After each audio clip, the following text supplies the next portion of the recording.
Hi everybody, welcome to Excel Study. This is the fifth lecture of Abnormal Psychology series जो कि हम कर रहे हैं आरजे कोमर की Abnormal Psychology 8th edition से. इसके सारे नोट्स रेफर्ड हैं, जो भी लेक्चर्स हो रहे हैं वो सारे इसी बुक से हो रहे हैं. And this is the fifth lecture जिसमें हम लोग थर्ड चैप्टर स्टार्ट करने वाले हैं इस बुक का. इसके पहले हमने फर्स्ट और सेकेंड चैप्टर ऑलरेडी कंप्लीट कर लिया है 4 लेक्चर्स में, दो लेक्चर ईच. तो ये जो है ये चैप्टर भी हम लोग 2 लेक्चर्स में कंप्लीट कर लेंगे. This is the first part of third chapter. Start करते हैं हमारी क्लास. देखो ये थर्ड चैप्टर है जिसका नाम है मॉडल्स ऑफ एबनॉर्मेलिटी. अभी तक हमने देखा कि जो भी क्या पास्ट में क्या भी अजम्पशंस थे सारे एबनॉर्मेलिटी के बारे में, कैसे एबनॉर्मल बिहेवियर को देखा जाता था, लोगों ने इसके क्या अंदाजे लगाए कि इसके क्या कारण हो सकते हैं. एंड देन हमने देखा सेकेंड चैप्टर में कि क्या क्या तरीके होते थे एबनॉर्मल बिहेवियर के ऊपर रिसर्च करने के लिए, कि हम इसको कैसे समझें, कैसे पता लगाएं कि क्या कारण हो सकता है किसी पर्टिकुलर बिहेवियर का. And then how we'll decide कि हमें किस टाइप की ट्रीटमेंट देनी है इस पर्टिकुलर इशू के लिए. नाउ थर्ड चैप्टर में we are going to understand about the models of abnormality. इसमें हम लोग फर्स्ट लेक्चर में, ये फर्स्ट लेक्चर है, इसमें हम लोग 3 मॉडल्स पहले पढ़ने वाले हैं. First one is the biological model, second dynamic model and third is the behavioural model. ये तीनों मॉडल आज की क्लास में हम लोग पढ़ेंगे. एंड इसके अलावा जो 3 बचे हुए हैं, cognitive, humanistic, existential and socio cultural model, ये हम लोग जो है वो नेक्स्ट क्लास में पढ़ेंगे. अब देखो, when you read the title models of abnormality, तो what do you understand by that, कि हम यहाँ पर क्या करने वाले हैं, एबनॉर्मेलिटी के मॉडल्स के बारे में समझने वाले हैं. नाउ मॉडल्स एग्जैक्टली होता क्या है, इसमें हमें क्या पढ़ना होगा. मॉडल्स कुछ ऐसे थियोरेटिकल फ्रेमवर्क्स हो सकते हैं जो कि क्या होते हैं, वो पर्सपेक्टिव होते हैं लोगों के किसी भी एक पर्टिकुलर तरीके के इवेंट को एक्सप्लेन करने के लिए. अब यहाँ पर because we are understanding this particular models, this particular term in relation to psychology, तो हम यहाँ पर बिहेवियर्स को समझने के लिए कॉन्टेक्स्ट में इसे हम समझेंगे. मॉडल्स की किसी भी एक चीज़ को कितने अलग अलग नज़रिए से देखा गया, ठीक है, और हर अलग नज़रिए में क्या उसका कारण बताया गया कि क्यों ऐसा होता है, क्या इसका रीज़न हो सकता है. वो सारे जो थ्योरीज़ हैं, वो सारे जो पर्सपेक्टिव्स हैं, वो सारे जो नज़रिया हैं, उन्हें हम मॉडल्स कहते हैं. ठीक है, तो these are set of assumptions, guidelines and observations that shape the understanding and treatment of psychological issues. तो साइकोलॉजी में हम क्या कह रहे हैं कि कुछ अजम्पशंस, जो लोगों के अपने अपने अजम्पशंस हैं कि हाँ ये इस वजह से हो सकता है, गाइडलाइंस हैं और ऑब्जर्वेशंस हैं लोगों की, जो कि हमें किसी पर्टिकुलर इशू को, किसी पर्टिकुलर नॉर्मल बिहेवियर को समझने में और उसकी ट्रीटमेंट करने में मदद करता है. जैसे हमने पढ़ा फर्स्ट चैप्टर में डेमोनोलॉजिकल मॉडल के बारे में. वहाँ पर हमने देखा था कि लोगों को पहले के ज़माने में जब लोग थे, तो जब ऐसे कोई इश्यूज़ किसी को वो देखते थे होते हुए, कोई ऐसा साइकोलॉजिकल इशू, कुछ एबनॉर्मल बिहेवियर करते हुए, सो दे सेड, उनका ये कहना था कि कोई एक इविल फोर्स है that has taken over the mind and the body of that person. ठीक है, तो वहाँ पर कोई डेमन या कोई आप कह सकते हो कि कोई इविल, कोई पावर है जिसकी वजह से, जो कि उस इंसान की बॉडी और माइंड पे वश करके उससे ऐसा एबनॉर्मल बिहेवियर करवा रही है. सो ये एक पर्सपेक्टिव है, एबनॉर्मल बिहेवियर को देखने का एक नज़रिया है. So this is the demonological model. इसे हम कहते हैं कि इस मॉडल में डेमन्स को एक सेंटर बना करके हमने एबनॉर्मल बिहेवियर के बारे में समझना और उसे डिफाइन करने की कोशिश की. ठीक है, इस तरीके से हम क्या कहते हैं कि जैसे बहुत सारे अलग अलग मॉडल्स हैं जिनका अलग अलग बेसिस है, which can be learn behaviour, thinking processes, unconscious process, biological process. अब ये कैसे है ये हम लोग समझते हैं.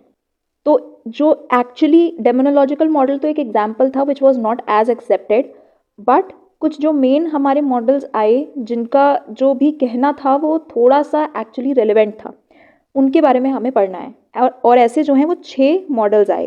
First one was the biological model. Biological model का कहना था कि हमारा जो भी एबनॉर्मल बिहेवियर है उसमें हमारे बायोलॉजी का कुछ फैक्टर होता है, यानी ये हमारे ब्रेन की से रिलेटेड है. ठीक, साइकोडायनेमिक मॉडल था विच सेट कि ये सारा जो भी प्रॉब्लम हो रही है ये कुछ अनकॉन्शियस कॉन्फ्लिक्ट्स और पास्ट एक्सपीरियंसेस की वजह से है. Behavioural model emphasise the learn behaviours and environmental influences. Cognitive में कहा कि कॉग्निटिव प्रोसेस से होता है. ह्यूमनिस्टिक एग्जिस्टेंशियल मॉडल का फोकस क्या था, पर्सनल वैल्यूज, चॉइसेस और सेल्फ एक्चुअलाइजेशन, ये सारी चीज़ें से होता है.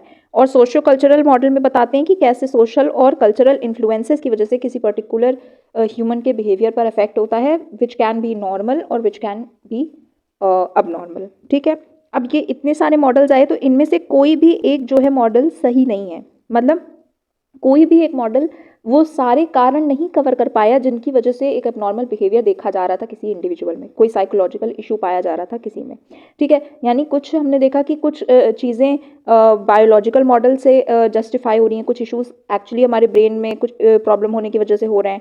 कुछ लोगों ने कहा कि यार कॉग्निटिव मॉडल, कुछ इश्यूज ऐसे देखे गए जो कॉग्निटिव मॉडल से जस्टिफाई हो रहे थे। तो कोई भी एक मॉडल ऐसा नहीं था जिसने उन सारे कारणों को पकड़ लिया हो, कवर कर लिया हो अपने अंदर, जिसे हम कंप्लीट कह सकें। तो हर एक मॉडल अधूरा है, वो किसी एक पर्टिकुलर एस्पेक्ट पे फोकस करता है और बाकी के सारे जो भी फैक्टर्स है उन्हें छोड़ देता है, ठीक है। तो इसलिए हमें इन सारे मॉडल्स को पढ़ना पड़ता है कि हर का जो एक पॉइंट है वो कहीं ना कहीं तो अप्लाई हो रहा है, ठीक है। और इसलिए ये सारे मॉडल्स जो हैं वो कॉन्फ्लिक्टिंग मॉडल्स हैं, बिकॉज हर एक जो मॉडल है वो किसी एक पर्टिकुलर एस्पेक्ट पे एम्फेसाइज करता है और हर का एक ट्रीटमेंट का तरीका भी फिर अलग होगा, ठीक। सबसे पहले आता है बायोलॉजिकल मॉडल।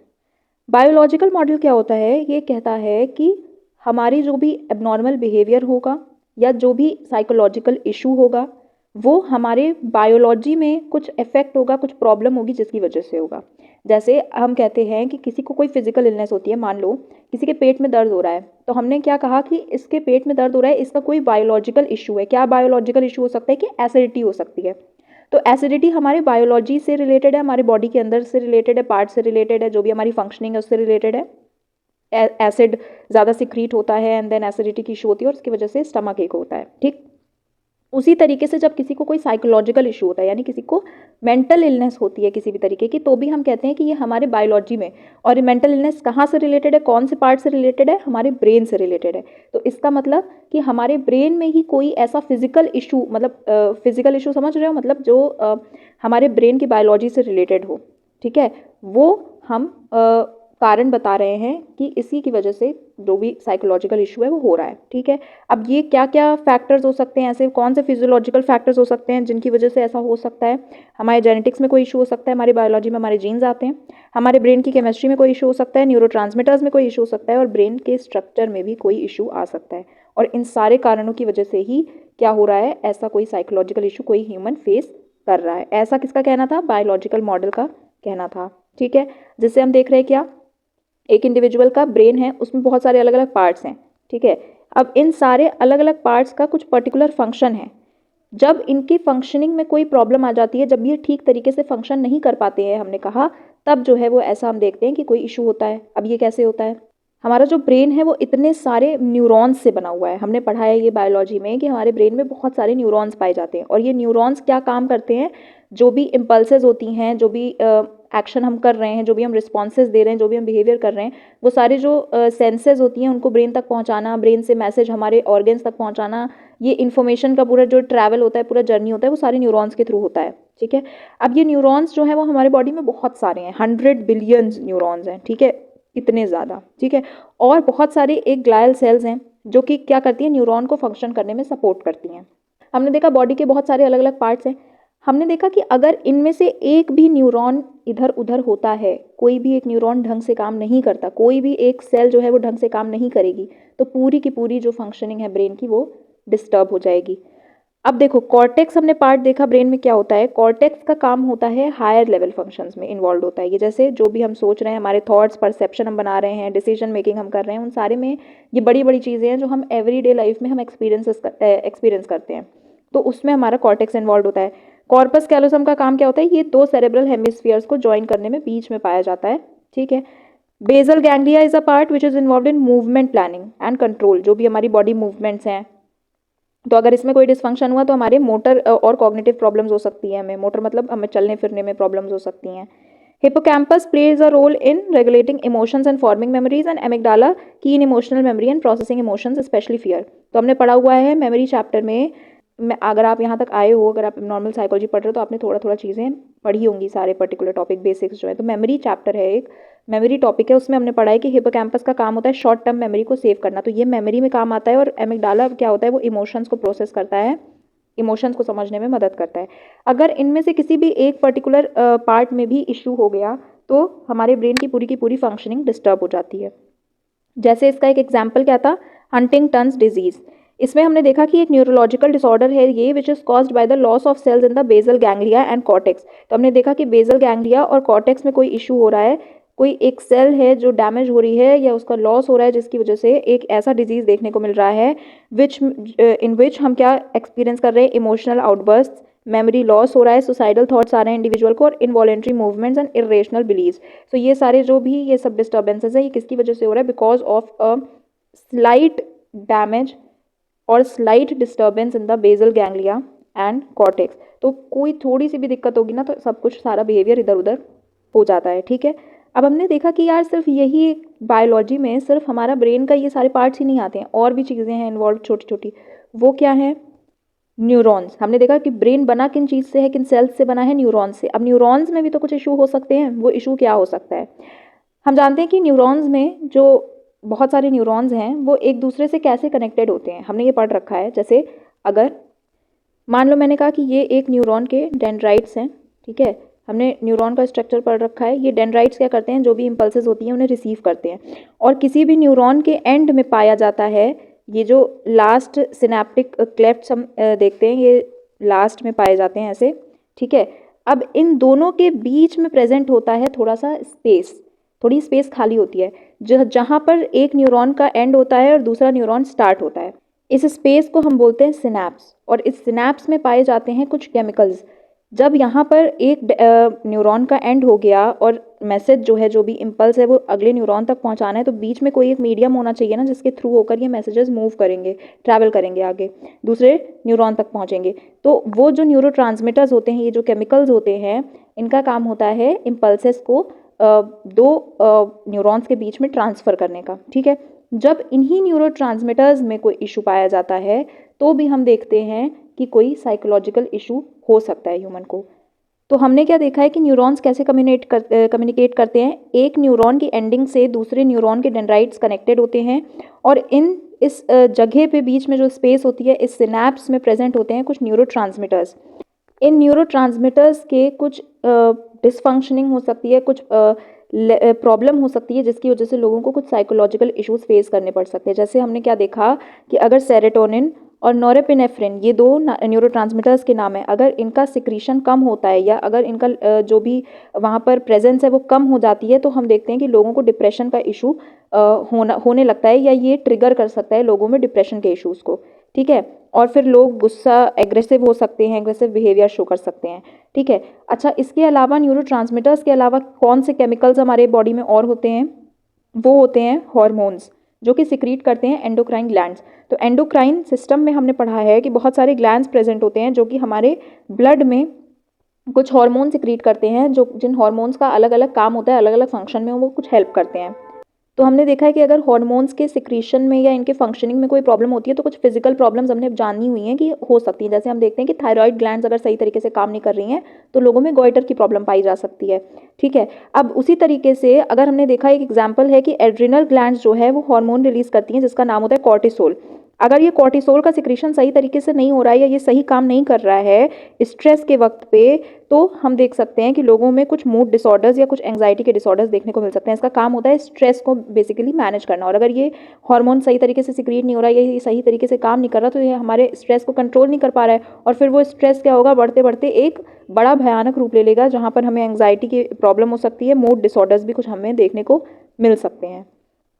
तो ये हो गया कि कैसे अलग अलग जो केमिकल्स हमारे बॉडी में ब्रेन में प्रेजेंट हैं, या जो केमिकल्स हमारे बॉडी में हमारे ब्रेन की फंक्शनिंग के लिए इंपॉर्टेंट हैं, उनके डिसफंक्शनिंग में या उनके कुछ डिस्टर्बेंस की वजह से साइकोलॉजिकल इश्यूज हो सकते हैं। अब और भी कुछ फैक्टर्स हैं हमने पढ़े थे, जैसे हमने पढ़ा था जीन्स के बारे में, ठीक है। जीन्स क्या होती हैं? हर ह्यूमन के अंदर 23 पेयर्स ऑफ क्रोमोसोम्स होते हैं, जिनमें पाई जाती हैं बहुत सारी जीन्स जो कि वो अपने पेरेंट्स से इनहेरिट करते हैं। At the time of birth उनके पेरेंट्स से उन्हें ये जीन्स मिली हुई होती हैं, जो हर जीन्स का एक अलग कैरेक्टरिस्टिक दिखाना काम होता है। कोई जैसे हाइट की जीन्स हो सकती हैं, आई साइट की जीन्स हो सकती हैं। हमारी आइज़ अगर मान लो ब्लैक हैं तो वो इस वजह से हैं बिकॉज हमने अपने पेरेंट्स से वही ब्लैक आइज़ की जीन्स जो है वो इनहेरिट की हैं। अगर हमारी हाइट भी हमने पढ़ा हुआ है कि कैसे एक्स वाई क्रोमोसोम्स होते हैं, उनकी वजह से हमारा जेंडर डिसाइड होता है। तो हर तरीके के ऐसे अलग अलग जीन्स होते हैं, ठीक है। इन जेनेटिक फंक्शनिंग में या इस जेनेटिक जो भी पूरा ये इनका सिस्टम है इसमें कोई इशू हो सकता है, उसकी वजह से भी कुछ मेंटल डिसऑर्डर्स हमें देखने को मिल सकते हैं। जैसे हमने देखा स्किज़ोफ्रेनिया एक ऐसा डिसऑर्डर है जो कि ऐसे ही कुछ जेनेटिक फैक्टर्स की वजह से हो सकता है। अब इसमें ये भी हो सकता है कि ये जीन्स जो है वो पेरेंट्स से पास ऑन हुई हों on to the next generation, इसकी वजह से लोगों में ये इशू हो रहा हो। या ऐसा भी हो सकता है कि हमारे बॉडी में तो परफेक्ट जीन्स थी बट ओवर टाइम उनमें कुछ ऐसा म्यूटेशन हुआ, टाइम के साथ उनमें कुछ ऐसे चेंजेस आए जिसकी वजह से जिन चेंजेस की वजह से हमारे अंदर वो इशू डेवलप हो गया।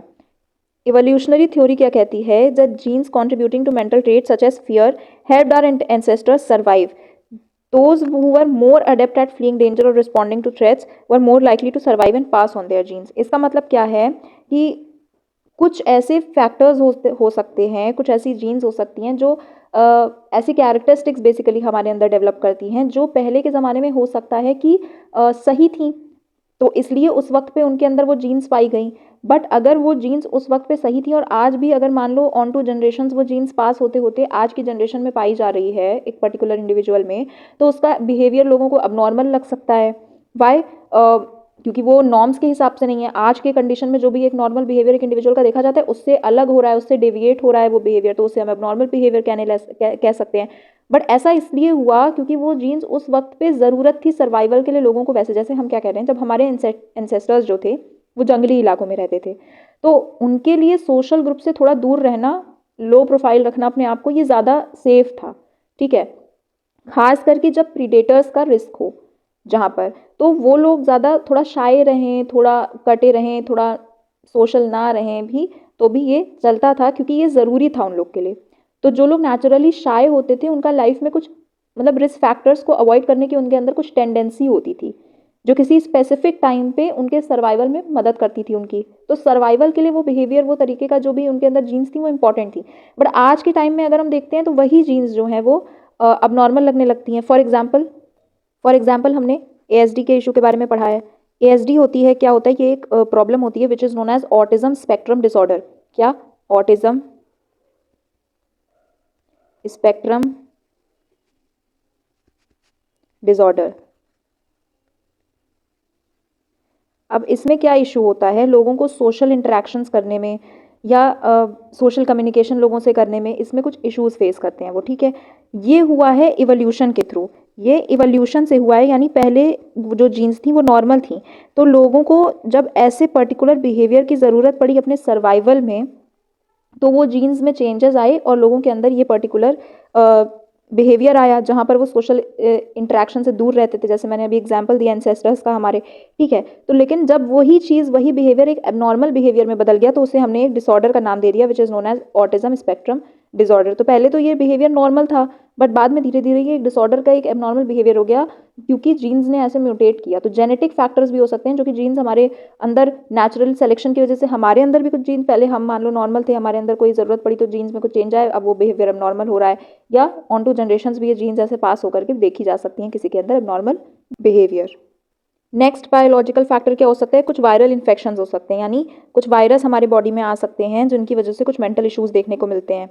ठीक है, जैसे exposure to certain virus special during childhood या प्रेगनेंसी के वक्त अगर कुछ स्पेशल कोई वायरस आपके अंदर आ गया है तो वो भी बच्चे के फंक्शनिंग में, नॉर्मल फंक्शनिंग में या उसके जो हेल्थ, मेंटल हेल्थ है उस पर इफेक्ट डाल सकता है। जैसे हमने स्किज़ोफ्रेनिया के बारे में ये चीज़ पढ़ी हुई है कि schizophrenia might be link to a viral infection. ये एक वायरल इन्फेक्शन से हो सकता है that the mother contracts during pregnancy, जो कि मदर के अंदर प्रेगनेंसी के वक्त आ जाता है वायरस जैसे इन्फ्लुएंजा का वायरस है वो क्या कर सकता है, फीटस के ब्रेन में, फीटस मतलब जो पेट में पल रहा जो बच्चा है, जो एग छोटा सा है, उसके ब्रेन में जाएगा और उसमें कुछ ऐसे प्रॉब्लम्स क्रिएट कर देगा जो कि यंग एडल्टहुड में या एडोलेसेंस में उसके अंदर कुछ ऐसे इश्यूज देखने को मिलेंगे जो मैनिफेस्ट होंगे जाकर के एडल्टहुड में। ठीक है, ऐसे और भी अलग अलग इश्यूज हैं जहाँ पर हमने देखा कि वायरस की वजह से बहुत सारे अलग अलग मेंटल हेल्थ इश्यूज जैसे कि एंग्जाइटी, मूड डिसऑर्डर्स और साइकोटिक डिसऑर्डर्स देखने को मिल रहे थे, ये स्टडीज़ में पाया गया। तो वायरस भी एक रीज़न हो सकता है जिसकी वजह से कोई अबनॉर्मल बिहेवियर शो कर रहा हो।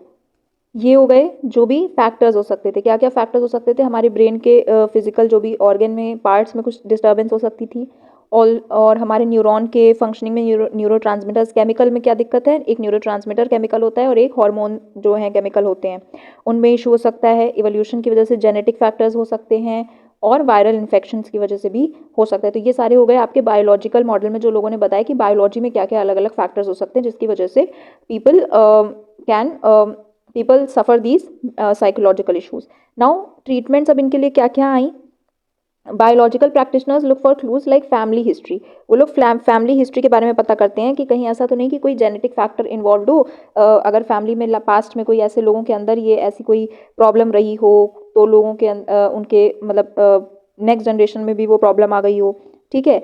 और पॉसिबल फिजियोलॉजिकल कॉजेज, जैसे क्या कुछ ऐसे फिजिकल इवेंट्स या कुछ ट्रिगर्स रहे हों जो कि ह्यूमन की ब्रेन में कुछ जैसे एक्सीडेंट हो गया तो कोई ब्रेन इंजरी हो गई उसकी वजह से। और जब ये सारी चीज़ें वो पता लगाते हैं उसके बाद ही वो ट्रीटमेंट के अलग अलग मेथड्स यूज़ करते हैं। और जब ये सारी रिसर्च हुई उसके बाद इन्होंने बायोलॉजिकल मॉडल में जो बायोलॉजिकल प्रैक्टिशनर्स थे उन्होंने 3 तरीके की ट्रीटमेंट बताई कि हम कैसे कैसे ट्रीट कर सकते हैं। अगर किसी को बायोलॉजी की वजह से कोई इशू है तो उसमें हम ड्रग थेरेपी आया, एक क्या था इलेक्ट्रोकन्वल्सिव थेरेपी, और एक था साइकोसर्जरी। अब इनके बारे में हम समझते हैं कि अलग अलग ये क्या है। ड्रग थेरेपी से समझ में आ रहा है कि कोई ड्रग दी जाती है, ड्रग यानी कोई दवा। तो यहाँ पर अलग अलग तरीके की मेडिकेशंस निकाली गई जो कि किसी को कुछ इमोशनल रिलीफ या कुछ उनके थॉट प्रोसेसेस को नॉर्मल करने में मदद करती हैं। 4 तरीके के ऐसे ड्रग्स बनाए गए। First one was anti anxiety drugs. इनका काम होता था कि एंग्जाइटी को रिड्यूस करना। एंटी डिप्रेसेंट ड्रग्स जो कि डिप्रेशन में जो इंडिविजुअल्स हैं उनके मूड को नॉर्मल करने में मदद करती थी। एंटी बाइपोलर ड्रग्स जो कि मूड स्टेबलाइजर्स थे for bipolar disorders. And antipsychotic drugs that reduce symptoms like confusion, hallucinations and delusions in psychotic disorders, जो कि जिनको ऐसे कोई साइकोटिक डिसऑर्डर्स होते थे उनके अंदर ये जो सारे हैलुसिनेशन होना, डेल्यूजन्स होना, ये सारी जो प्रॉब्लम्स हैं इनको कम करने में मदद करते थे एंटी साइकोटिक ड्रग्स। तो ये बहुत सारे जो ड्रग्स हैं ये यूज़फुल तो थे बहुत सारी प्रॉब्लम्स में, बट कभी कभी लोग इसका ओवर यूज़ कर लेते थे और उसकी वजह से उन्हें बहुत सारी अलग दूसरी प्रॉब्लम्स भी देखने को मिलने लगती थी। तो देखो हर एक चीज़, कोई भी चीज़ जो ओवर हो जाएगी, जो हद से ज़्यादा हो जाएगी, वो नुकसानदायक हो जाएगी। तो जब तक आप किसी एक पर्टिकुलर लिमिट के अंदर किसी चीज़ को कंज्यूम कर रहे हैं, यूज़ कर रहे हैं, तभी तक वो बेनिफिशियल हो सकती है। तो इसका भी ओवर यूज़ जो है वो क्या कर रहा था, प्रॉब्लम क्रिएट कर रहा था। तो मतलब डॉक्टर्स के प्रिस्क्रिप्शन से ही ये ड्रग्स लिए जाने थे और प्रॉपर एक लिमिट में लिए जाने थे। Second one was the electroconvulsive therapy. इसमें क्या था, इसमें इंडिविजुअल को जिसको जो भी जो साइकोलॉजिकल इशू फेस कर रहा है उसको कुछ इलेक्ट्रिकल करंट दिया जाता था। मतलब थोड़े थोड़े ही लेवल पे, ज़्यादा बहुत ज़्यादा हाई करंट नहीं दिया जाता था, कम वोल्ट का करंट दिया जाता था, उसके ब्रेन के थ्रू पास किया जाता था, जो कि उसके अंदर एक सीजर लाता था which can alleviate symptoms of depression after several sessions. तो कई बार ऐसे कई सेशंस शेड्यूल किए जाते थे जिसमें उसके साथ ऐसा किया जाता था, उसके ब्रेन में कुछ ऐसे चेंजेस आ जाते थे जिसकी वजह से उसको डिप्रेशन के सिम्टम्स से रिलीफ मिलता था। Next one was psychosurgery. Psychosurgery मतलब जहाँ पर हम ब्रेन में कोई साइको मतलब ब्रेन से रिलेटेड, और सर्जरी मतलब ऑपरेशन कर रहे हैं। तो ब्रेन का ऑपरेशन, जैसे हमने पहले के चैप्टर्स में पढ़ा है कि ट्रेफिनेशन हो रहा था, फिर हमने पढ़ा कि लोबोटोमी हो रही थी। तो उसी लोबोटोमी को एक बेटर फॉर्म दे करके उसे हम साइकोसर्जरी में हमने उसे इंट्रोड्यूस किया, ठीक है। लेकिन ये तभी किया जाता है जब हमने जो सारे तरीके हैं, ये ईसीटी का तरीका हो गया, ड्रग्स का तरीका हो गया, ये सारे तरीके अपना के जब हम लोग एकदम हार मान चुके हों, जब कोई तरीका नहीं बचा है कि अब नहीं भी सही हो सकता, तो ही हम ये रिस्क लेते हैं सर्जरी करने का। तो इसमें हम क्या करते हैं, जो ब्रेन का फ्रंटल लोब होता है, लोअर रीजन्स होते हैं, उनके बीच में कुछ कनेक्शंस हैं, उनको हम उन्हीं मतलब कनेक्शंस में ही चेंजेस लाते हैं जिसकी वजह से लोगों के अंदर जो भी साइकोलॉजिकल इश्यूज़ हैं उनका इफेक्ट कम होता है। नाउ इस मॉडल के फ़ायदे ये थे कि ये काफ़ी रिस्पेक्टेड था, क्योंकि हमने देखा कि बायोलॉजिकल रिसर्च में हम मतलब बहुत सारी चीज़ें पाई जा रही थी, देखी जा रही थी कि हाँ ये सच पाई जा रही हैं, तो इसलिए लोगों ने इसको सच माना, ठीक है। और दूसरा ये कि इफेक्टिवनेस थी इनके ट्रीटमेंट्स की, मतलब जो ड्रग्स दिए जा रहे थे, जो भी ईसीटी किया जा रहा था, वो सब जो है प्रॉपर कारगर साबित हो रहे थे उनके प्रॉब्लम्स को सॉल्व करने में। और इसकी प्रॉब्लम क्या है, इसकी लिमिटेशंस क्या है, नेगेटिव पॉइंट्स क्या हैं, कि ये सिर्फ और सिर्फ बायोलॉजिकल एक्सप्लेनेशंस को देखता है। इन्वायरमेंटल फैक्टर्स या कोई भी जो ऐसे नॉन बायोलॉजिकल फैक्टर्स हैं उनको ये कंसिडरेशन में नहीं लेता, जिसकी वजह से अधूरा है ये, मतलब पूरा नहीं है। ऐसा नहीं कि उसकी वजह से कुछ इनके जो भी स्टडीज़ हैं वो तो ठीक है, लेकिन उनमें बहुत सारी ऐसी चीज़ें हैं जो एस्पेक्ट्स हैं जो इफेक्ट कर सकते हैं उन सारे कारणों को, उन्होंने उसको कंसिडरेशन में नहीं लिया है। और जो भी बायोलॉजिकल ट्रीटमेंट्स के तरीके हैं, जैसे एंटी साइकोटिक ड्रग्स, इनको अगर हम जो है वो बहुत ज़्यादा लेंगे, अगर इनका बहुत ज़्यादा कंजम्पशन होगा तो इनको सही तो करेंगे ये इश्यूज़, बट कुछ अनडिज़ायरेबल साइड इफेक्ट्स भी देखने को मिल सकते हैं। कुछ एक प्रॉब्लम तो सही करेंगे बट कोई दूसरी नई प्रॉब्लम खड़ी कर सकते हैं ऐसे ड्रग्स। तो ये हो गया स्ट्रेंथ्स एंड लिमिटेशंस। इसके साथ जो बायोलॉजिकल मॉडल की जितनी थ्योरी थी वो हमने पढ़ ली। अब हम लोग आते हैं साइकोडायनेमिक मॉडल पे। साइकोडायनेमिक मॉडल में एक्चुअली जो मेन कैरेक्टर है दैट इज सिगमंड फ्रूड, और सिगमंड फ्रूड ने जो साइको एनालिसिस थ्योरी निकाली थी अपनी, उसी के बेसिस पे ये मॉडल बना हुआ है। और ये क्या कहते थे, फ्रूड का क्या कहना था कि हमारी जो मेंटल लाइफ है वो काफ़ी कुछ हमारे अनकॉन्शियस डिज़ायर्स, हमारे अनकॉन्शियस थॉट्स और मेमोरीज से चलती है, जो हमारे अवेयरनेस से बाहर होते हैं। अनकॉन्शियस मतलब जो हम, जिसके बारे में हम अवेयर नहीं है, जो हमें नहीं पता, कहीं एग्जिस्ट कर रही हैं but we do not know about their existence. ठीक है, तो हमारे लाइफ में जो भी एक्सपीरियंसेस रहे हैं, जो भी हमारे रिलेशनशिप्स में हमने पास्ट में एक्सपीरियंस किया है, कोई अनरिजॉल्व कॉन्फ्लिक्ट्स हो गई, ये सारी चीज़ें जो है इनकी वजह से भी कुछ साइकोलॉजिकल इश्यूज लोगों में देखे जाते हैं।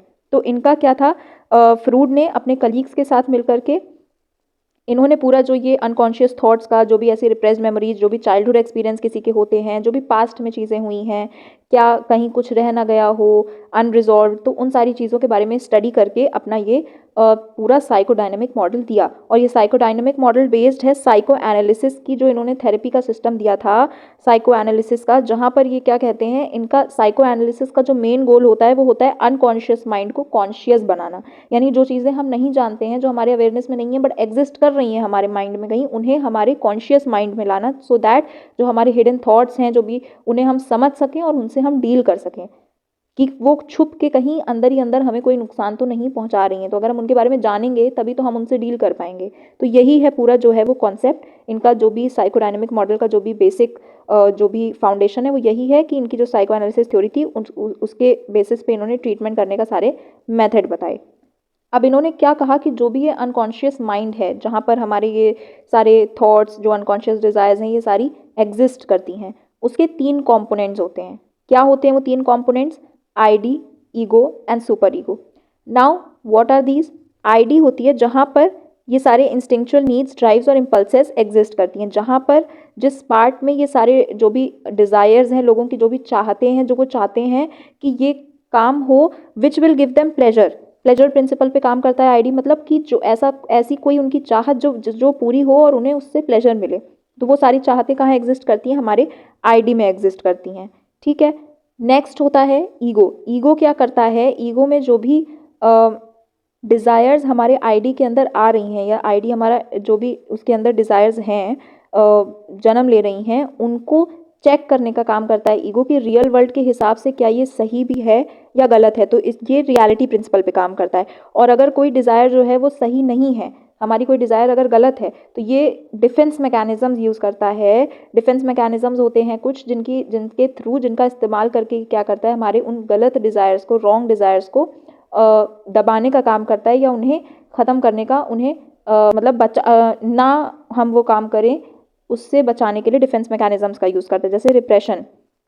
ठीक है, तो ये एक ऐसा रिप्रेशन एक ऐसा मेथड है जिससे क्या करेगा कि उन सारी डिज़ायर्स को हमारे कॉन्शियस माइंड तक नहीं पहुंचने देगा, सो दैट कहीं हम ऐसा कोई बिहेवियर ना कर बैठें उस डिज़ायर को अचीव करने के लिए। ठीक है, तो डिफेंस मैकेनिज्म्स का यूज़ करके ये हमारे आईडी के अंदर जो भी डिज़ायर्स आ रही है उनको चेक करने का काम करता है। और सुपर ईगो का काम होता है, ये ईगो का भी बाप है सुपर ईगो।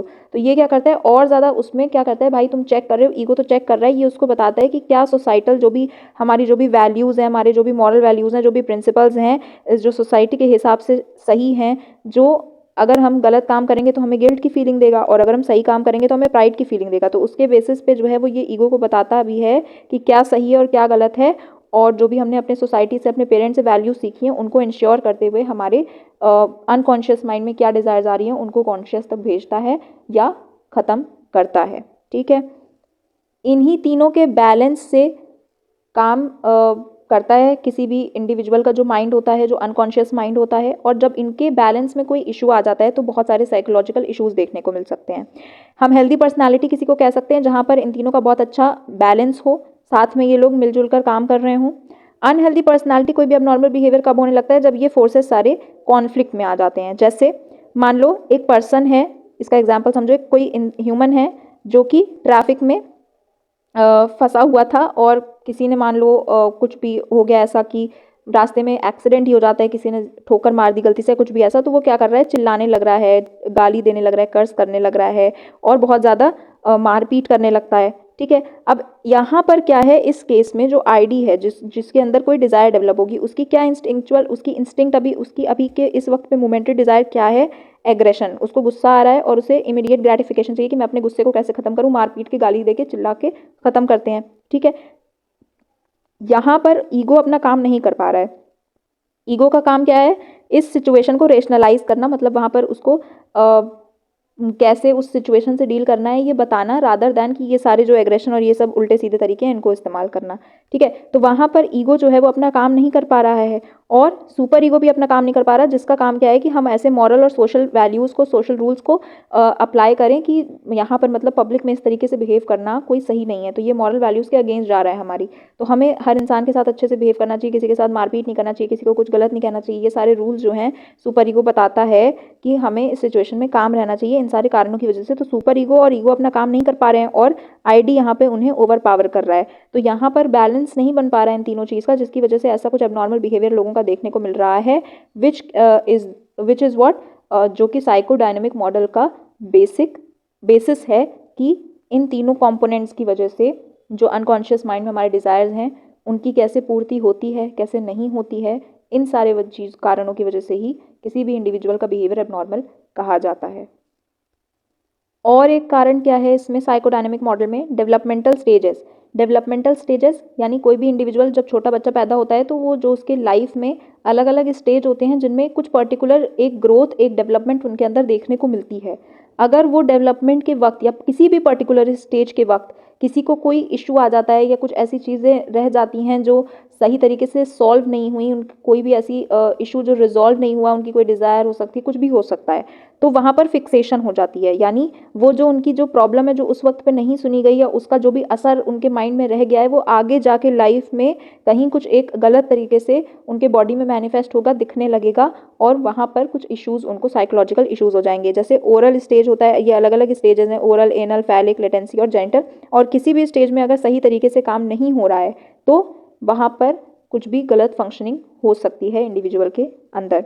तो if a child's needs are not properly met during a stage, they may become fixated leading to unresolved conflicts and potential future dysfunction, ठीक है, सिंपल। फ्रूट की थ्योरी के साथ साथ और भी बहुत सारे अलग अलग मॉडल्स आए, इन्होंने मतलब जो कि साइकोडायनेमिक के अंदर ही आए, फ्रूट की थ्योरी के अलावा भी कुछ मॉडल्स थे। उनका क्या कहना था और वो कैसे अलग थे फ्रूट की थ्योरी से। पहला था ईगो थ्योरी। इन्होंने कहा कि फ्रूट ने जो है सबसे ज़्यादा जो इंपॉर्टेंस दी है वो आईडी को दी है और ईगो को उतना इंपॉर्टेंस नहीं दिया है। तो इन्होंने कहा नहीं, तीनों पार्ट्स में, तीनों कंपोनेंट्स में सबसे मेन जो काम होता है वो ईगो का ही होता है। तो ये एक इंडिपेंडेंट और ज़्यादा पावरफुल फोर्स है किसी के भी पर्सनैलिटी डेवलपमेंट में, जिसकी प्रॉब्लम की वजह से भी इश्यूज ज़्यादा होने के चांसेस होते हैं। फ्रूट से क्या अलग है, फ्रूट ने कहा था ईगो को सिर्फ एक मीडिएटर समझा था कि हाँ, जो भी हमारे सुपर ईगो कह रहा है उस काम को, एक्शन को लेने का और ईगो के डिज़ायर्स, आईडी के डिज़ायर्स को दबाने का काम बीच में कहीं ये ईगो आ रहा है। बट इन्होंने कहा नहीं, ईगो का मेन काम है, ईगो ही तो सबसे ज़रूरी है। आपकी सारी मॉरल वैल्यूज़ आपके सुपर ईगो को पता है, आईडी में डिज़ायर्स आ रही हैं, लेकिन अगर ईगो नहीं होगा तो कुछ भी आप बैलेंस नहीं कर पाओगे इन तीनों चीज़ों को, तो वो प्रॉब्लम क्रिएट करेगा। Next was the self theory. इन्होंने कहा कि इसका कॉन्सेंट्रेशन क्या था, on the self, the unified coherent personality. तो it emphasises the human drive to strengthen the sense of wholeness and cohesion. तो फ्रूड ने तो यूनिफाइड सेल्फ का मतलब ऐसा कुछ कहा नहीं था कि पूरे के पूरे होल जो हमारी बॉडी है, पूरा का पूरा हमारा जो सेल्फ है उसकी वजह से कोई इशू हो सकता है। इन्होंने बेसिकली जो है वो अनकॉन्शियस पर फोकस किया था, जो भी आईडी ईगो पर फोकस करके बताया था, तो इन्होंने बाकी फैक्टर्स को नहीं लिया था। बट सेल्फ थ्योरी ने कहा कि नहीं, हमें एक यूनिफाइड, एक एज अ होल, एक इंडिविजुअल के जो भी अनकॉन्शियस चीज़ें हैं उनके बारे में वो अफेक्ट करती हैं किसी के भी बिहेवियर को। ऑब्जेक्ट रिलेशंस थ्योरी का क्या कहना था, ये कहती है कि लोग कोई भी काम जो करते हैं, कोई भी बिहेवियर जो करते हैं, जो भी उनकी डिज़ायर्स होती हैं वो कैसी होती हैं, रिलेशनशिप्स उनकी कैसी हैं दूसरों के साथ, उस पर डिपेंड करती है। जैसे फ्रूट क्या कहते थे कि उन्होंने जो भी इंटरनल कॉन्फ्लिक्ट्स और ड्राइव्स हैं, यानी हमारी ही डिज़ायर है जो पूरी नहीं हुई थी, जिसकी वजह से हमें ही वो इश्यूज़ देखने को मिल रहे हैं हमारे माइंड में, तो ये सारा जो है वो फ्रूट का कहना था। बट इन्होंने क्या कहा, जो ऑब्जेक्ट रिलेशंस थ्योरी जिन्होंने दी उसके अंदर इन्होंने क्या कहा, इन्होंने एक्सटर्नल रिलेशनशिप्स को बेसिस बनाया और कहा कि दूसरों के साथ जो भी हमारी कॉन्फ्लिक्ट्स रही हों, अपनी ही डिज़ायर्स के साथ नहीं, दूसरे लोगों के साथ जो भी हमारी कॉन्फ्लिक्ट्स हैं उनकी वजह से भी कुछ इश्यूज़ देखने को मिल सकते हैं। तो उनकी ज़्यादा इंपॉर्टेंस है एक्सटर्नल रिलेशनशिप्स की, रादर दैन हमारे इंटरनल, अपने ही अंदर हमारी जो भी कॉन्फ्लिक्ट्स चल रही हैं उनसे ज़्यादा, ठीक है। Now after all these models, जो भी ये सारी चीज़ें हुई, उसके बाद थेरेपी के क्या क्या अलग अलग तरीके निकले। इसमें थेरेपी के 4 तरीके इन्होंने बेसिकली बताए साइकोडायनेमिक थेरेपी में। क्या, पहला था फ्री एसोसिएशन। फ्री एसोसिएशन में जो भी पेशेंट है उसको थेरेपिस्ट बोलते थे कि आपकी जो भी फीलिंग्स हैं, जो भी आप फील कर रहे हैं, जो भी आपके दिमाग में आ रहा है, वो सारी बातें आप बोलते जाइए, वेदर आपको वो रेलेवेंट लग रही हैं, नहीं लग रही हैं, काम की हैं, कोई मीनिंगफुल बात है या आलतू फालतू बात है, कुछ भी हो आप सब बताइए। सो दैट जब वो अपनी सारी बातें बताएंगे तो उसमें से ही कोई एक ऐसी कहीं हो सकता है वो अपनी अनकॉन्शियस जो भी उनके थॉट्स है, फीलिंग्स है, वहाँ तक पहुँच जाएं और कुछ ऐसा बताएं या कोई ऐसी बात करें, कोई अपनी ऐसी फीलिंग बताएं जो दबी हुई थी बट वो बाहर आई और उसी के कारण कहीं जो है वो ऐसा कोई बिहेवियर उनके अंदर या कोई इशू, साइकोलॉजिकल इशू वो फेस कर रहे थे, कोई एंग्जाइटी इशू फेस कर रहे थे। ठीक है। थेरेपिस्ट इंटरप्रिटेशन का मतलब क्या होता है? फ्री एसोसिएशन में होता है कि जो आ रहा है वो मन में बोलो, फ्री हो आप एकदम। थेरेपिस्ट इंटरप्रिटेशन में क्या होता है कि थेरेपिस्ट जो है वो उसके जो भी वो बातें बोल रहा है उसमें से जो भी बातें उन्हें वो इंपॉर्टेंट लगती हैं वो उनके ऊपर ज़्यादा जोर देते हैं। ठीक है। और उनको मतलब आपके मन में क्यों ऐसी बातें आई, क्या इसके पीछे का रीज़न है, ये सारी चीज़ें थोड़ा ज़्यादा डीप में जाके किसी एक पर्टिकुलर टॉपिक पे या किसी एक पर्टिकुलर इशू पे वो लोग अपना जो है इनपुट उसमें देने लगते हैं। कैथार्सिस होता है जहाँ पर इमोशनल रिलीज होता है, जब कोई भी आपकी दबी हुई फीलिंग्स या कोई भी दबी हुई मेमोरीज जो कि आपने दबा कर रखी थी या आपके अनकॉन्शियस में कहीं दबी हुई थी, जो कि वापस से सरफेस पे आती हैं या आप उन्हें क्या करते हो, विजिट करते हो, ऐसी फीलिंग्स को एक्सपीरियंस करते हो और इमोशनल रिलीज होता है, that is catharsis. And working through का मतलब होता है कि जो भी आप की ऐसे अनकॉन्शियस थॉट्स या फीलिंग्स हैं, जो भी ऐसे कॉन्फ्लिक्ट्स हैं, जो भी अनरिजॉल्व हैं, कोई ऐसे इमोशंस, उनको बार बार आप जो है रिपीटेडली उनको कन्फ्रंट करते रहिए, उनको प्रोसेस करते रहिए, ताकि धीरे धीरे ओवर टाइम वो चीज़ें आपको प्रॉब्लम देना बंद कर दें। एक समय बाद आपको उस पर्टिकुलर टॉपिक से आप इतना मतलब परेशान हो चुके होगे, इतना ऑलरेडी आप एंग्जाइटी फील कर चुके होगे कि वो चीज़ें आपको एंग्जाइटी देना ही बंद कर देंगी। These were the methods of psychodynamic therapy. अब ये जो साइको एनालिसिस का मेथड था जहाँ पर हम क्या करते थे, बातचीत करते थे, लोग जो थेरेपिस्ट है वो पेशेंट से बातचीत करता था और उसकी जो भी फीलिंग्स हैं, जो भी दबी हुई थॉट्स हैं, कोई ऐसा थॉट जो दबा हुआ था बड़ा अचानक से उसकी बातों बातों में बाहर आ जाए, तो ये सारी चीज़ें निकलवाने की बातचीत कम्युनिकेट करके कोशिश करते थे ट्रीटमेंट करने की। उसे दो तरीकों से बताया गया, कैसे, एक शॉर्ट टर्म साइकोडायनेमिक थेरेपी और एक relational psycho analytic therapy. Short term में क्या था, इसमें पेशेंट्स किसी एक पर्टिकुलर टॉपिक के बारे में ही बात करते थे मतलब कोई एक, अगर किसी को मान लो लाइफ में आपके जो साइकोलॉजिकल आप एंग्जाइटी फील कर रहे हो उसके क्या कारण है आपको नहीं पता, ठीक है, बट मे बी एक पर्टिकुलर टाइम पे कोई एक इशू के बारे में अगर आप बात कर रहे हो कि मान लो आप किसी के साथ किसी के रिलेशनशिप में कोई डिफिकल्टी हो रही है तो उसके बारे में वो बता रहा है, कोई उतार चढ़ाव देखने को मिल रहा है, या लाइफ में मान लो कोई एक एग्जाम आप क्लियर करना चाहते हो, पर्टिकुलर गोल आप अचीव करना चाहते हो बट आप नहीं कर पा रहे हो, somehow you are not able to get a proper मतलब द जॉब यू डिज़ायर और समथिंग वॉट एवर। तो ऐसे कोई एक पर्टिकुलर टॉपिक के बारे में जब आप बात करते हो किसी भी थेरेपी के वक्त पे ऐसे सेशंस में, तो that is short term psychodynamic therapies. Relational psycho analytic therapy में क्या होता है, जहाँ पर फ्रूड ने क्या कहा था कि जो भी थेरेपिस्ट है उसको न्यूट्रल रहना है, डिस्टेंट रहना है, मतलब सिर्फ सामने वाले पेशेंट की बात सुननी है। इसमें रिलेशनल साइकोएनालिटिक थ्योरी कहती है कि नहीं, थेरेपिस्ट को पेशेंट के साथ एक रिलेशन स्टैब्लिश करना है, जहाँ पर उसे अपनी फीलिंग्स, अपने थॉट्स, अपने लाइफ के जो भी एक्सपीरियंसेस रहे उनके बारे में भी उसे बताना है, सो दैट जब मैं अपने बारे में कोई बात बताऊँगा तो जो पेशेंट है वो भी थोड़ा मेरे साथ जब रिलेशन फील करेगा, थोड़ा सा दोस्ती फील करेगा, फ्रेंडली रिलेशन फील करेगा, तो वो भी अब और ज़्यादा मोटिवेट होगा अपनी फीलिंग्स, अपने थॉट्स मुझे बताने पे, ठीक है, और मेरे ऊपर विश्वास भी ज़्यादा करेगा जब मैं अपने खुद के रिएक्शंस, अपने जो भी थॉट्स हैं वो सारे भी उसके साथ बताऊंगी। ठीक है, तो ये इन्होंने कहा कि पेशेंट्स को और थेरेपिस्ट को पेशेंट्स के साथ एक रिलेशन स्टैब्लिश करके तब जो है वो कम्युनिकेशन का प्रोसेस करना चाहिए।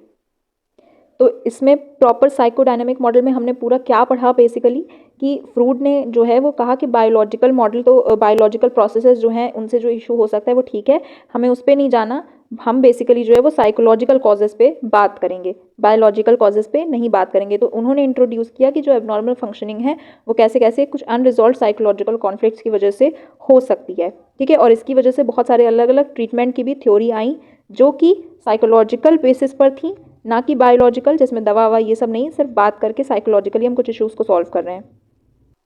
शॉर्टकमिंग्स क्या है इस मॉडल में, लिमिटेशंस क्या हैं इसकी, कि जो भी ये इश्यूज़ बता रहा है, जैसे जो भी आईडी, ईगो या डिफेंस मैकेनिज्म, फिक्सेशन, ये सारे जो भी इसने कॉन्सेप्ट्स बताए हैं, इन सारे कॉन्सेप्ट्स को हम स्टडी नहीं कर सकते बिकॉज दीज आर एब्स्ट्रैक्ट, मतलब इन्हें हम इनके ऊपर रिसर्च कंडक्ट नहीं कर सकते हैं, हम इन्हें देख नहीं सकते, दीज आर इंटैंजिबल, सारे एब्स्ट्रैक्ट कॉन्सेप्ट्स हैं, और इसी की वजह से बहुत ज़्यादा ही कम रिसर्च सपोर्ट इस मॉडल को मिला बिकॉज इनके ऊपर रिसर्च कंडक्ट ही नहीं की जा सकती है। लेकिन इसके बावजूद भी हमने देखा कि इसकी जो ये इश्यूज़ हैं रिसर्च वगैरह वाले, एब्स्ट्रैक्ट कॉन्सेप्ट्स वाले, उसके बावजूद भी हमने देखा कि ये साइकोडायनेमिक थेरेपी के जो मेथड्स हैं वो आज तक भी बहुत सारे यूज़ किए जा रहे हैं साइकोलॉजी में।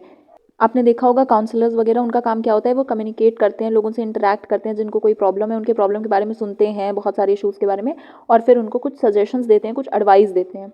भले वो कोई ऐसी ट्रीटमेंट, कोई ऐसी दवा, कोई मेडिकेशन नहीं देते, बट देयर एडवाइस में help a lot of people facing such issues. तो वहाँ पर भी हम देख रहे हैं कि साइकोडायनेमिक मॉडल का ही कहीं ना कहीं थोड़ा सा एक छोटा सा एप्लीकेशन है। तो फिर भी ये बहुत सारे हम देखते हैं कि 15% जो ऐसे क्लिनिकल साइकोलॉजिस्ट आज के ज़माने में पाए जा रहे हैं, उनमें से 15% जो हैं वो साइकोडायनेमिक थेरेपिस्ट हैं। ठीक है। The third model is the behavioural model which emphasizes on the behavioural aspect of abnormal functioning of an individual. तो वहाँ पर हम कह रहे हैं कि जो साइकोडायनेमिक थेरेपिस्ट थे वो क्या कहते थे कि जो ऐसे जो भी हमारे एक्सपीरियंसेस हैं, जो भी हमारे अनकॉन्शियस माइंड की डिज़ायर्स हैं, जो भी पास्ट के एक्सपीरियंसेस हैं, उन सब की वजह से जो है वो हमारा बिहेवियर जो भी है वो शेप होता है। बिहेवियरल थ्योरिस्ट भी कहीं ना कहीं इससे थोड़ा बहुत एग्री करते थे। उन्होंने कहा हाँ सही बात है, हम जो लाइफ एक्सपीरियंसेस होते हैं उन्हीं से होता है, बट इनका जो एक्सपीरियंस था वो ये ऑब्जर्वेबल एक्सपीरियंसेस के बारे में बात कर रहे थे, ऑब्जर्वेबल बिहेवियर के बारे में बात कर रहे थे। ठीक है, कि जो हमारा ऑब्जर्वेबल बिहेवियर है वो कैसे अफेक्ट हो रहा है। जैसे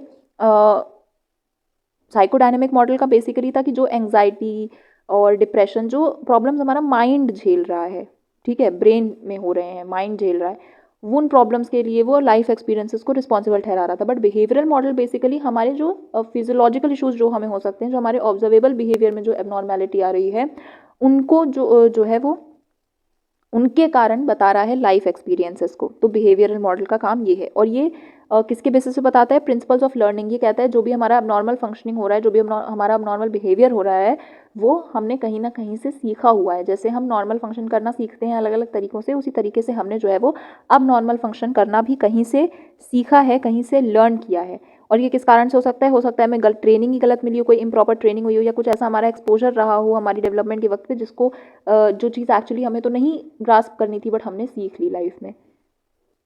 अब हमने देखा कि हम कैसे कोई चीज़ सीखते हैं, कोई भी बिहेवियर करना कैसे सीखते हैं, वो 3 तरीके से बेसिकली हम सीखते हैं। पहला होता है ऑपरेंट कंडीशनिंग। ऑपरेंट कंडीशनिंग में कोई अच्छे काम के लिए किसी को अच्छा प्राइज़ दिया जाता है और गलत काम के लिए पनिशमेंट दी जाती है, या कोई नेगेटिव ऐसा रीइंफोर्समेंट दिया जाता है जिसकी वजह से वो गलत काम करना छोड़ देता है। तो इस तरीके से सिखाया जाता है कोई भी काम करना। मॉडलिंग में मतलब होता है कि हम लोगों को ऑब्जर्व करके उनको इमिटेट करके कोई काम करना सीखते हैं। हमने अपने बड़ों को देखा है कि हमें जब हमारे घर पे कोई गेस्ट आता है तो हमें उन्हें ग्रीट करना है अच्छे से, ठीक है। कोई भी हमारा जो ग्रीटिंग होता है हमें उन्हें बोलना है, जैसे नमस्ते हो गया, या जो भी हर कल्चर का, हर रिलीजन का अपना अलग ग्रीटिंग है, ये हमें करना है। तो हमने अपने बड़ों को ऑब्जर्व करके उनको इमिटेट करके ये बिहेवियर सीखा। क्लासिकल कंडीशनिंग में क्या होता है, जब कोई 2 इवेंट्स के बीच में हम एसोसिएशन बैठा देते हैं कि एक काम हो रहा है तो दूसरा भी होगा, तो वहाँ पर और हम दोनों ही सिचुएशन में फिर सेम रिस्पॉन्स देने लगते हैं, ठीक है, उसे क्लासिकल कंडीशनिंग कहते हैं। क्लासिकल कंडीशनिंग को समझाने के लिए इवान पेवलोव ने क्या किया था, एक्सपेरिमेंट किया था डॉग के ऊपर, जहाँ पर उन्होंने पहले बेल बजाई, ठीक है, और डॉग को भूख लगी थी बिकॉज, तो जब उसको खाना दिखाया गया तो उसके अंदर सलाइवेशन हुआ, ठीक है, सलाइवा आया। फिर उन्होंने जब बेल बजाई तो कुछ नहीं हुआ, बेल से क्या मतलब है भूख का डॉग के। बट जब उन्होंने क्या किया, तीसरा एक कंडीशन क्रिएट किया जहाँ पर उन्होंने बेल बजाया और बेल बजाते ही खाना मिल गया डॉग को, ठीक है। तो उसने सोचा, जैसे स्कूल में क्या होता है, इंटरवल की बेल बजती है तो आप समझ जाते हो अब भूख लग रही थी, इंटरवल की बेल बज गई, खाना मिलेगा, वाओ, ठीक है, एसोसिएशन हो गया है इसका बेल का इंटरवल के साथ। उसी तरीके से वहाँ पर भी क्या हुआ, डॉग के साथ उन्होंने क्या एसोसिएशन कर दिया कि बेल बजेगी तो उसे खाना मिलेगा। तो जब ऐसा बहुत बार रिपीट किया गया तो उसके अंदर ये लर्निंग आ गई कि बेल बजने का मतलब है कि मुझे खाना मिलने वाला है, तो बेल बजने पर ही उसके अंदर सलाइवेशन देखा जाने लगा, ठीक है। तो ये था उनका एक्सपेरिमेंट जिसके थ्रू उन्होंने क्लासिकल कंडीशनिंग समझाया था। अब क्लासिकल कंडीशनिंग से एबनॉर्मल बिहेवियर कैसे हो सकता है, जैसे हमने देखा कि कोई बच्चा है और वहाँ पर वो उसको डॉग से डर लगता है, ठीक है। अब वो डॉग जो है वो सैंड बॉक्स के पास हमेशा रहता है, हाँ, पाया जाता है वहीं एक इलाके में सैंड बॉक्स के पास, ठीक है। तो उसने क्या किया, उसका जो डर है वो सैंड से उसने एसोसिएट कर लिया कि जहाँ भी सैंड है वहाँ पे भी मुझे ऐसा डॉग या ये डॉग मिल सकता है।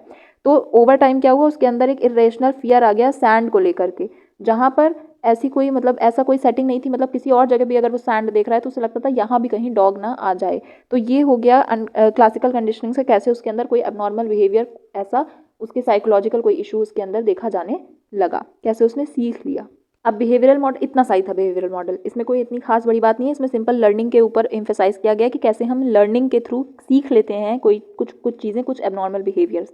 इसकी थेरेपी के लिए क्या हुआ, इसमें थेरेपी में हम आइडेंटिफाई करते हैं ऐसे बिहेवियर्स को जो कि किसी को इशू मतलब किसी के लिए प्रॉब्लम क्रिएट कर रहे हैं, ठीक है, कौन से ऐसे बिहेवियर्स हैं, और फिर हम उन्हें रिप्लेस करने की कोशिश करते हैं कुछ और बेटर बिहेवियर्स के साथ, कौन से अपने क्लासिकल कंडीशनिंग, ऑपरेंट कंडीशनिंग और मॉडलिंग के ही मेथड्स को यूज़ करके, मतलब जिससे हमने गलत चीज़ें सीखी हैं उसी से हम जो है वो सही बिहेवियर भी सीख रहे हैं। जैसे इसमें ट्रीटमेंट का एक जो बेसिक जो सबसे इंपॉर्टेंट मेथड है that is known as systematic desensitisation. मतलब एक सिस्टम के थ्रू हम क्या कर रहे हैं, किसी के अंदर किसी पर्टिकुलर चीज़ को लेके जो उसकी सेंसिटिव है किसी पर्टिकुलर चीज़ को लेके, उसकी उस सेंसिटिविटी को मिटाने का काम कर रहे हैं, यानी उसे डिसेंसिटाइज कर रहे हैं। कैसे करते हैं, इसमें तीन स्टेप्स होते हैं। पहला होता है रिलैक्सेशन ट्रेनिंग, जहाँ पर हम किसी को जो भी आपका डर है जिस भी चीज़ से, फोबियाज को बेसिकली सही करने के लिए ये ज़्यादा कारगर होता है। तो इसमें क्या होता है, जिस भी चीज़ से आपको डर लग रहा है आप पहले तो उससे डील करना सीखो, उसके सामने थोड़ा रिलैक्स रहना सीखो, और फिर पहले तो रिलैक्स हो जाओ, ठीक है, उसके बारे में बात करने के काबिल बनो या उसको थोड़ा फेस करने के काबिल बनो। सेकंड होता है फियर हायरार्की डेवलपमेंट, यानी आपको उस पर्टिकुलर चीज़ से रिलेटेड में किन किन चीज़ों से सबसे ज़्यादा एंग्जाइटी ट्रिगर होती है और किस एस्पेक्ट में सबसे कम एंग्जाइटी ट्रिगर होती है, उसकी आपको एक लिस्ट बनानी है। तो क्या आप करोगे, पहले सबसे कम वाली लिखनी है और लास्ट में सबसे ज़्यादा वाली लिखनी है। यानी मान लो किसी को डॉग से डर लगता है तो उसको जब वो बुक में डॉग पढ़ता है तो सबसे कम डर लगता है, मतलब थोड़ा सा कहीं फीलिंग आती है कि हाँ डर लग रहा है। जब वो नेबर के डॉग्स को बाग करते हुए सुनता है तो थोड़ा ज़्यादा डर लगता है, डॉग की फोटो देखेगा थोड़ा ज़्यादा, बड़े डॉग की फोटो देखेगा और थोड़ा ज़्यादा, तो ऐसे करते करते जब वो play rough house with a dog तो वहाँ पर उसको सबसे ज़्यादा डर लगता है, ठीक है। तो इस तरीके से उसने अपने हायरार्की में लिस्ट कर लिया अपने सारे फियर को।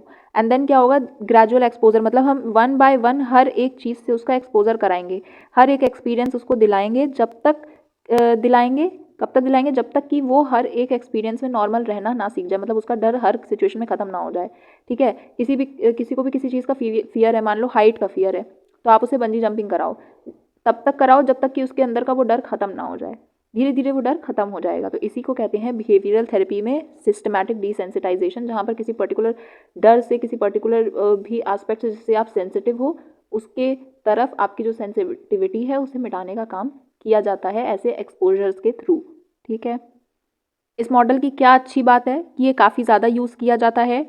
अराउंड 10% ऐसे क्लिनिकल साइकोलॉजिस्ट हैं आज की डेट में जो कि बिहेवियरल अप्रोचेस को यूज़ कर रहे हैं। साइंटिफिक बेसिस होता है, मतलब साइंस के द्वारा सपोर्टेड है, इसके ऊपर एक्सपेरिमेंट्स किए गए हैं, रिसर्चेस की गई हैं, कुछ थ्योरीज भी अप्लाई की गई हैं। जैसे स्टिमुलस, रिस्पॉन्स, ये रिवॉर्ड, ये सारी चीज़ें इसमें इन्वॉल्व होती हैं। तो जैसे जो भी ये लर्निंग की प्रोसेसेस होती हैं, थ्योरीज होती हैं, वो सारी भी इसमें अप्लाई होती हैं। साइकोडायनेमिक में क्या था कि ऐसे एब्स्ट्रैक्ट कॉन्सेप्ट्स हैं, रिसर्च का कोई सपोर्ट ही नहीं था। एक्सपेरिमेंटल एविडेंस है, जब रिसर्च हुई है, साइंटिफिक बेसिस है, तो एक्सपेरिमेंटल एविडेंस भी होगा इसका। और इसकी जो ट्रीटमेंट का मेथड है जो वो काफ़ी कारगर भी है, phobias, compulsive behaviour, social deficits and mental retardation को सही करने में काफ़ी इफेक्टिव पाया गया है। वीकनेसेस क्या हो सकती हैं इसकी, रियल वर्ल्ड कॉसेस के कोई डेफिनेट प्रूफ नहीं है कि जो ये साइकोलॉजिकल डिसऑर्डर्स हो रहे हैं वो किसी मतलब कोई पर्टिकुलर गलत तरीके की लर्निंग की वजह से ही हो रहे हैं। एग्जैक्टली हम ऐसा प्रूफ नहीं कर पाते हैं रियल वर्ल्ड में, ठीक है। और behavioural therapy does not always translate to real life situations and may require ongoing treatment, मतलब ज़रूरी नहीं है कि हर बार जो हम करना चाह रहे हैं वो हम कर ही लें, तो बहुत समय तक बहुत लंबी लंबी ये ट्रीटमेंट्स चली जाती हैं, तुरंत से तुरंत सही नहीं, इफेक्टिव इतनी प्रूफ नहीं हो पाती हैं बहुत सारे केसेस में लॉन्ग टर्म के लिए। मतलब हो सकता है कि छोटे समय के लिए, मान लो एक बार मैंने ऐसा कुछ किया और उस इंसान का डर खत्म हो गया, अब फिर से अचानक से उसकी लाइफ में कोई एक्सपीरियंस हुआ या फिर से अचानक से उसको वो फोबिया उसके अंदर आ गया,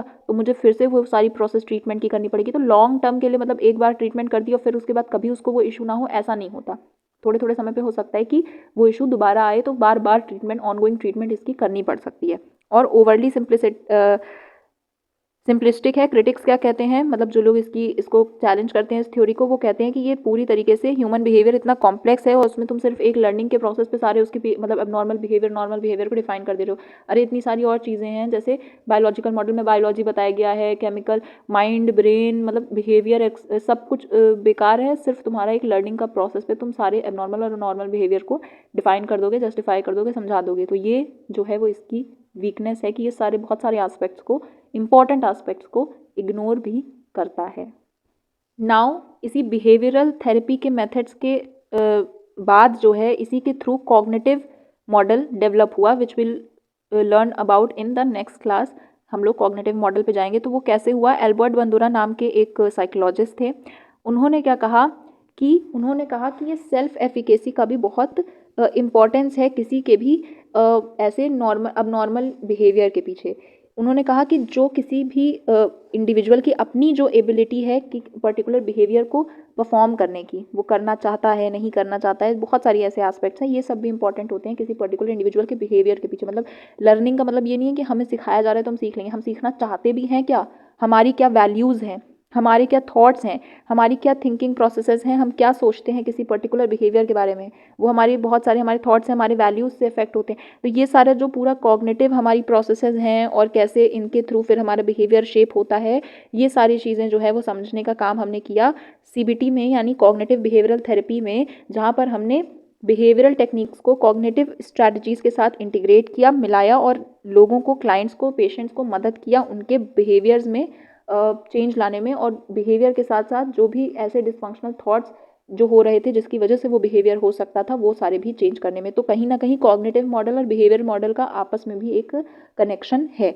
कॉग्निटिव मॉडल के बारे में will learn in the next class, ठीक है। बाकी उसके अलावा भी जो दो अलग मॉडल्स हैं, ह्यूमनिस्टिक, एग्जिस्टेंशियल और सोशियो कल्चरल, उसके बारे में भी हम लोग नेक्स्ट क्लास में पढ़ेंगे। आई होप आज की क्लास आपको अच्छे से समझ में आ गई होगी। अगर ये नोट्स चाहिए आपको तो उसका PDF आपको टेलीग्राम चैनल पे मिल जाएगा। टेलीग्राम ग्रुप ज़रूर ज्वाइन कर लीजिए आप। यहाँ इसका लिंक डिस्क्रिप्शन बॉक्स में दिया है, वहाँ से भी ज्वाइन कर सकते हैं। प्लस आप ये यूज़र नेम जो है वो टेलीग्राम पर टाइप कर लेके सर्च करेंगे तो भी वहाँ पर ग्रुप आ जाएगा, आप ज्वाइन कर लीजिए। इस क्लासेस के PDF के साथ साथ बहुत सारे और इंपॉर्टेंट स्टडी मटेरियल्स भी आपको इस ग्रुप पर मिल जाएंगे। आई होप आपको क्लास अच्छे से समझ में आई होगी। अच्छे से समझ में आई तो please do like, share and subscribe to my channel, और ज़्यादा से ज़्यादा अपना फीडबैक कमेंट्स में ज़रूर बताइएगा कि आपको क्लास कैसी लगी। मिलते हैं नेक्स्ट क्लास में, तब तक के लिए बाय बाय।